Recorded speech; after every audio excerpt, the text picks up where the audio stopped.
नमस्कार दोस्तों, मैं हूं आलोक। स्वागत है आप सभी का आप सभी के अपने ही यूट्यूब चैनल आलोक्स ब्लॉग पर।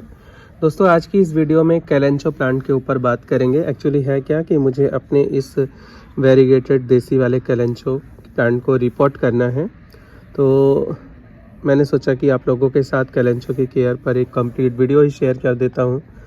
कुछ दिनों 2 सालों पहले तक मेरे पास कैलेंचो के लगभग 5 से 6 कलर थे। अभी जब मैंने एक अनबॉक्सिंग वीडियो शेयर करी थी जिसमें मैंने ये 2 प्लांट अफोर्डेबल ऑर्गेनिक स्टोर से मंगाए थे, तो उस पर मुझे काफ़ी लोगों ने कहा कि ट्रोल किया कि इतने छोटे पौधे आपने ख़रीदे हैं 70 रुपये में और ये फ्लावरिंग नहीं करेंगे इस साल। आप लोकल नर्सरी से अगर लेते तो 70 रुपये और लगा के आपको बड़ा पौधा मिल जाता। तो मैं आपको बताऊं, मैं अपने लोकल नर्सरी में काफ़ी घूमा, मुझे जब नहीं मिला तब मैंने लिया। और गार्डनिंग में है क्या, मुझे चैलेंजेस जब थोड़ा बहुत ज़्यादा पसंद आ रहे हैं। मतलब जब थोड़ा सा चैलेंज होता है ना, छोटे पौधों को लाकर उनको बड़ा करना, ग्रो करना, वो मुझे ज़्यादा अच्छा लगता है। मुझे काफ़ी मतलब अंदर से खुशी फील होती है। अब उस खुशी को मैं जो है किस तरह अभिव्यक्त करूं। हालांकि ऐसा नहीं है कि मैं हमेशा एक्सपेरिमेंट ही करता हूं, लेकिन हाँ, कभी कभी ऐसा लगता है कि थोड़ा थोड़ा ऐसा भी करना चाहिए कि चैलेंजेस जो हैं उनको एक्सेप्ट कर लेना चाहिए। तो इस वजह से जब नहीं मिले तो मैंने मंगा लिया। अब मंगा लिया तो फिर बाद में गया नर्सरी तो अवेलेबल भी हुए, लेकिन मैंने कहा कि अब तो मैं पैसे लगा चुका, अब आकर क्या ही फ़ायदा। तो कुछ साल पहले तक मेरे पास ये काफ़ी सारे पौधे थे। इसके मतलब ये रेड वाला तो मैंने इतना बना दिया था कि लोगों को बांटे, उसके बाद भी मेरे नहीं ख़त्म हो रहे थे।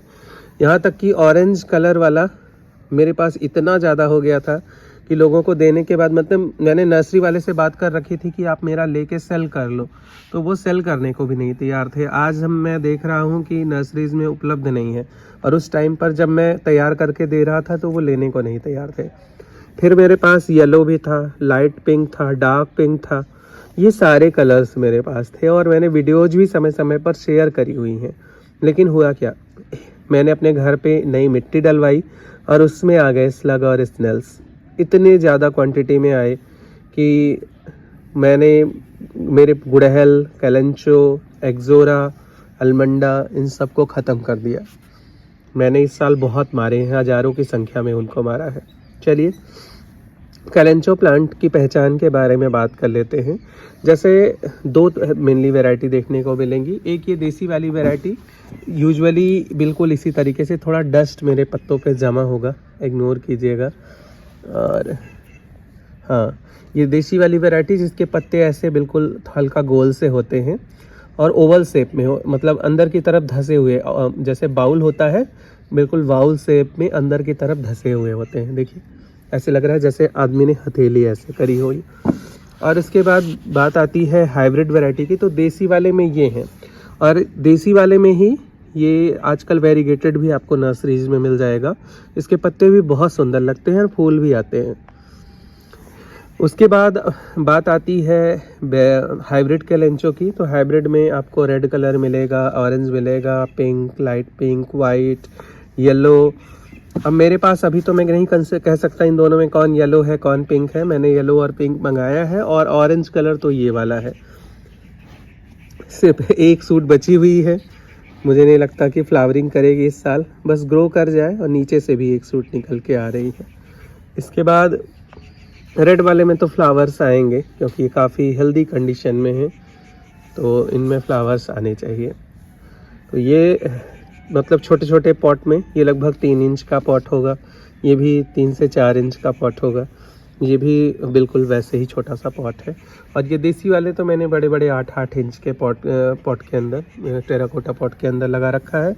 और ये वाला भी अब बाद में मैंने अभी जल्दी में इसको रिपोर्ट करा है। हालांकि इसको रिपोर्टिंग की ज़रूरत नहीं होती है बहुत ज़्यादा, क्योंकि ये बहुत ज़्यादा रूट बाउंड होता ही नहीं। बस है क्या कि जब कभी आपको थोड़ा फेडअप सा दिखे, थोड़ा कलर डिस्कलर सा दिखाई दे, तो आप रिपोर्ट कर दीजिए। तो मुझे थोड़ा फेड नज़र आ रहे थे अपने प्लांट, और मुझे मिट्टी भी थोड़ी बदलनी थी इसकी। ये पूरा ऐसे भर गया था कि अंदर खाद डालने की जगह नहीं थी, तो मैंने सोचा अब रिपोर्ट ही कर लेते हैं। तो उसी में से कुछ कटिंग निकाल कर मैंने यहाँ डाल दी है। अब फरवरी तक इसमें जब फूल आएंगे तब ये देखने में सुंदर लगेगा। अभी तो ये जल्दी में रिपोर्ट हुए हैं, तो उतना ज़्यादा कोई इनके अंदर पता चल नहीं रही चीज़ें। तो रिपोर्टिंग की ज़रूरत नहीं होती है, लेकिन हाँ जब मैंने जैसा बताया अगर वैसा लग रहा हो तो आप रिपोर्ट कर सकते हैं। पॉट सिलेक्शन प्लांट साइज के हिसाब से, जैसे है क्या, ये वाला देशी वाला बहुत तेज फैलता है तो आप इसको बड़े पॉट के अंदर लगा सकते हैं, लेकिन ये जो आपका वेरीगेटेड कैलेंचो है इसे आप 6 से 8 इंच के पॉट के अंदर लगाएंगे तो बेहतर होगा।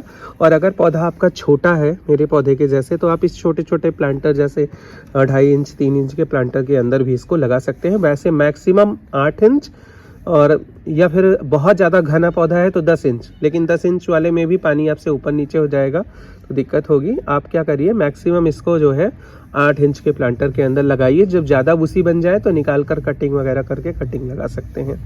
अब बात आती है मिट्टी की। यहाँ पर देखिए इसकी मिट्टी मैंने बना रखी है, और मिट्टी इसकी हमेशा ऐसी बनाइए कि जिसके अंदर पानी बहुत ज़्यादा होल्ड ना हो, लेकिन हाँ थोड़ा बहुत मॉइस्चर तो होल्ड होना बनता ही है। मतलब अगर मॉइस्चर थोड़ा भी नहीं होगा तो तब भी प्लांट कैसे ही ग्रो करेगा। तो इसके लिए जो मिट्टी बनानी है उसमें 40% आपकी गार्डन सॉइल होगी, 30% आपकी, उसके अंदर आप रेत रख लीजिए, ये आपका धान की भूसी और आपका कोको हस्क, ये सब आप 30% के अंदर रख लीजिए। मतलब रेत, कोको हस्क और राइस हस्क। 20% आप वर्मी कंपोस्ट डाल दीजिए और 10% इसके अंदर कोकोपीट। तो इस तरीके से जो मिट्टी तैयार होगी, मैं डाल दूंगा इसका रेशियो जो है स्क्रीन के ऊपर, आप वहां से देख सकते हैं। तो इस तरीके से मिट्टी जो तैयार होगी वो न्यूट्रिशन से भी भरपूर होगी, मॉइस्चर को भी होल्ड करेगी और मिट्टी का ड्रेनेज भी अच्छा होगा। देखिए कैसे बिल्कुल बढ़िया से मिट्टी बनी है। मिट्टी कतई बाउंड नहीं हो सकती, मतलब इसको आप बांध नहीं सकते हैं। अगर मैं चाहूँ कि इस मिट्टी को बांध सकूँ तो देखिए ये बिल्कुल भी बाउंड नहीं होगी। तो मिट्टी ऐसे तैयार करनी है। बाद में बात अगर करी जाए लिक्विड फर्टिलाइज़र या फिर फर्टिलाइज़र की, तो सॉलिड फर्टिलाइज़र 1 मुट्ठी अगर आप डाल देंगे जैसे ही नवंबर का महीना आता है तो उसी में फ्लावरिंग पर आ जाएगा। बाकी लिक्विड फर्टिलाइज़र आप जैसे सरसों की खली का लिक्विड फर्टिलाइज़र बाकी पौधों को 1:3 में देते हैं, मतलब 1 भाग सरसों की खली और 3 भाग पानी। तो इसको 1 भाग सरसों की खली और 8 भाग पानी मिलाकर आप इसको दीजिए, तब जो है ये सुरक्षित रहेगा। क्योंकि है क्या, इस पौधे को, ये पौधा थोड़ा सेंसिटिव होता है फंगस को लेकर। जैसे ही जड़ों में फंगस लगा या पत्तियों में फंगस लगा, पौधा खराब होने लगता है। एक चीज़ और भी करना है, भिगोकर कोई भी लिक्विड फर्टिलाइज़र देने से बचिए, जड़ों में ही डायरेक्टली दीजिए इसको। हाँ, अगर बहुत ज़्यादा लाइट है, आपका कंपोस्ट ही आपने बना रखी है या फिर जो है आपको सीवीड का लिक्विड फर्टिलाइज़र देना है, तो बिल्कुल सुबह सुबह दीजिए। और जिस स्प्रेयर से आप स्प्रे कर रहे हैं उसका नोजल इतना टाइट रखिए कि बिल्कुल बारीक बूंद ओस जैसी गिर जाए और पता भी ना चले कि स्प्रे हुआ है कि नहीं। और उस दिन दीजिए जिस दिन धूप निकलने के चांसेस हो, सुबह दे दीजिए, दोपहर भर धूप लग जाए और ख़त्म हो जाए। तो ये है बात लिक्विड फर्टिलाइज़र की। लिक्विड फर्टिलाइज़र में सरसों खली भी दे सकते हैं, कंपोस्ट भी दे सकते हैं, सीवीड का भी दे सकते हैं। बस हाँ, सुरक्षित अगर आपका कोई 2 फर्टिलाइज़र स्प्रे करने लायक है तो वो कंपोस्ट और सीवीड है। अब बात करते हैं पानी की। देखिए मैंने कल लिक्विड फर्टिलाइज़र दिया और ज़्यादा नमी हो गई। ये नमी इसके लिए ख़तरनाक है। इसके लिए इस अंदर ये इस तरीके की नमी होनी चाहिए। देखिए मैंने इसमें भी साइड में लिक्विड फर्टिलाइज़र डाला है, लेकिन इसमें इतनी नमी नहीं है। यहाँ पर देखिए इन सब में भी लिक्विड फर्टिलाइज़र पड़ा है, लेकिन देखिए अंदर बिल्कुल भी आपको नमी नहीं नज़र आ रही होगी। ये देखिए ऐसे ही डालना है कि अंदर बहुत ज़्यादा नमी ना होल्ड हो। मतलब पानी जब तक 1 से 2 इंच की मिट्टी सूख ना जाए। अब ये भी देखिए टेराकोटा पॉट था तो इसने साइड से एब्जॉर्ब कर लिया थोड़ा थोड़ा पानी, तो इसमें उतनी नमी नहीं दिख रही है। लेकिन इसमें चूँकि प्लास्टिक पॉट है तो इसमें ज़्यादा दिख रही है। तो पानी उतना ही दीजिए कि मतलब ओवर वाटरिंग ना होने पाए, वरना ओवर वाटरिंग से भी ये पौधा ख़राब हो जाता है। बात धूप की करी जाती है। अभी ऐसी जगह पर आपको फरवरी तक रखना है जहाँ पर सुबह से 1-2 घंटे की धूप लग जाए, उसके बाद पौधा पूरे दिन शेड में रहे। पूरी तरीके से आप सेमी शेड में या शेड में रख देंगे तो फ्लावरिंग नहीं करेगा, फिर ये ग्रीन बना रहेगा। थोड़ी सी धूप इसको लगनी ज़रूरी है, और इनडायरेक्ट सनलाइट भी अगर अच्छी वाली मिलती है तो वो भी ठीक है। लेकिन हाँ, अगर कम्प्लीटली शेड में रख देंगे तो फूल नहीं आएगा। तो चलिए, अभी मैंने इस पौधे को रिपोर्ट करने के लिए जो पॉट लिया है, ये 6 इंच का पॉट है, नर्सरी पॉट है। नीचे देखिए काफ़ी सारे ड्रेनेज होल बने हुए हैं। इन ड्रेनेज होल को पहले कवर करते हैं और उसके बाद इसको रिपोर्ट कर लेते हैं। सबसे पहले हम इन ड्रेनेज होल को कवर करेंगे हालांकि इसका ड्रेनेज होल साइड में बना हुआ है, तो बहुत अच्छे से तो कवर नहीं हो पाएगा, लेकिन हाँ कोशिश करेंगे कि इस तरीके से लगाकर कवर करने का। इसके बाद ये सॉइल जो है भरी, बहुत अच्छी लाइट वेट सॉइल बनी हुई है। और अब ये पौधा हमारा है, इसको पीछे से ऐसे पकड़ेंगे, नहीं निकल रहा है, बहुत टाइटली बाउंड हो गया है इसके अंदर।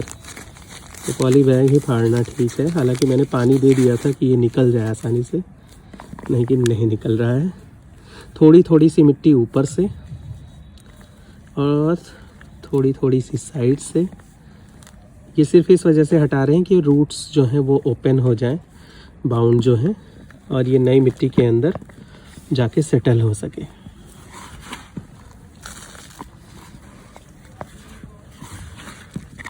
मैंने एज अ फंगीसाइड हल्दी का इस्तेमाल किया है। आपके पास अगर साफ का फंगीसाइड हो, ट्राइकोडर्मा हो, तो आप इस्तेमाल कर सकते हैं। मैं ट्राइकोडर्मा अब तक यूज करता था, लेकिन मेरा ख़त्म हो गया। और स्प्रे के लिए तो सबसे सही होता है साफ का फंगीसाइड, या वाविस्टिन अगर हो तो उसका कर सकते हैं। तो ये रिपोर्ट हो गया। अब दे देंगे इसको पानी, 1-2 दिन शेड में रहेगा, उसके बाद आप इसको परमानेंटली धूप में प्लेस कर सकते हैं।